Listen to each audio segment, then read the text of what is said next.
Je ne bois pas la bière. Les réseaux sociaux sont inondés d'images des élèves buvant de l'alcool pour certains et pour d'autres, jouant les amoureux dans les salles de classe. Plus loin, certains escaladant pour fuir les cours. Des comportements qui laissent perplexes certains adultes rencontrés dans les rues de Douala. Un parent qui prend le temps de payer l'école à son enfant trouve que son enfant est en train de boire la bière en train de le laisser. Vraiment, c'est vraiment déplorable. Quand je suis à la maison, je contrôle. Et quand j'envoie à l'école, c'est pour que l'enseignant continue à l'encadrer. Si déjà il fume à l'école, il boit de l'alcool à l'école, et il fait de l'amour à l'école, ça veut dire que l'école ne fait pas son travail.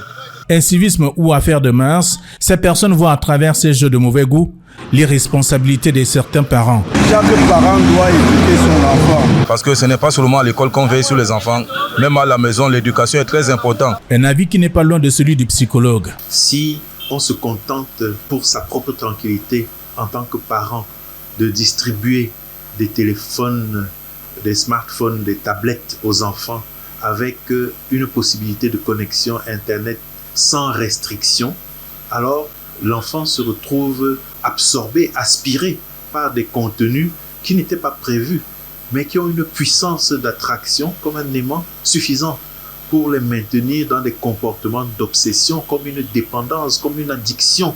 Et donc, à ce moment-là, c'est aussi aux parents de mettre en place un dispositif qui protège leur enfant. À travers les comportements de ces jeunes, le psychologue et clinicien se souvient de bien d'autres cas enregistrés dans plusieurs lycées et collèges de la République qui ont fait jaser, mais ne rejette pas le temps sur ces adolescents. Tout ceci ne se fait pas dans des conditions toujours de consentement avec toute la sécurité qui devrait l'accompagner. Donc ce qui se voit peut être même la conséquence d'une intimidation. Il y a des gens, des enfants qui s'y retrouvent parce qu'il y a sur leur tête une influence, des menaces de la part de plus forts et qui, dans le rapport de force, les soumettent à ce type d'expérience. Le modernisme, le libertinage, ainsi que des facilités que les parents accordent à leurs enfants sont des germes de la gangrène décriée au sein de la jeunesse aujourd'hui. C'est évident que c'est un comportement qu'on ne peut pas promouvoir.